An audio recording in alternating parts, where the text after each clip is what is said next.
Alright, so this little squirt on top. A little bit more. Here you go. And now use your spatula and kind of turn it. Flip it. My name is Arocha. I'm the Executive Director of Cafe Hope.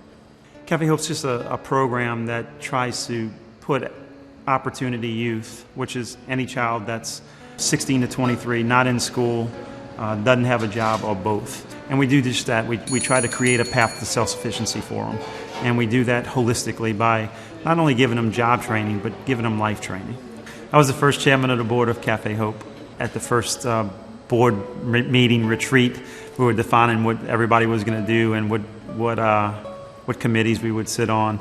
And I was just sitting there just trying to figure out what committee I'd be able to help and fit in best. And next thing I know, I nominate Arocha as chairman of the boards. We made a change at the executive director level, and we didn't have anybody to take the position. So I said, well, I can give this a couple of weeks, buy us a couple of weeks. And so came on for 2 weeks, and 2 weeks turned into a month, and a month turned into 3 years. I guess I didn't realize how much, but during the first 2 weeks or during the first month, people kept saying, oh, something's different. What's going on? You look happy. What's happening? And I did. I enjoyed being with the students. I enjoyed being around the kids a bunch. And I don't know, there's something about being able to go home every day and feeling a sense of satisfaction, feeling like you helped somebody or you made a difference in somebody's life. You know, sadly, I think a lot of the students who come through the program just haven't had love in their life. They haven't had anybody to support them or anybody to show them love. You know, I think it's the obligation of our program, it's the obligation of Cafe Hope to be that, to be the love, to be the support, to make them feel like they're wanted, to make them feel like they can be something in life. I personally wanted a new start in life. I wanted to get somewhere. I wanted to go into culinary because it's always been a passion for me. And that's why I came here. I had nothing going for me in life, and when I entered into school, I got more hope. I felt happy. I felt like I could actually get somewhere, and I'm graduating today. I've got so much done.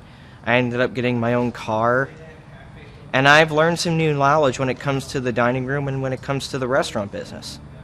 The thing about the Cafe Hope program, and you know, people are kind of shocked when I say this to them, I could care less if they leave Cafe Hope and they go into the restaurant business.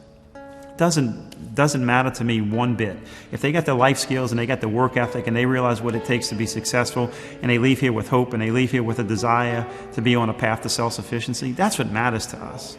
What matters is that they leave here with some hope, and they leave here knowing that they have support, and they leave here knowing that they can survive on their own.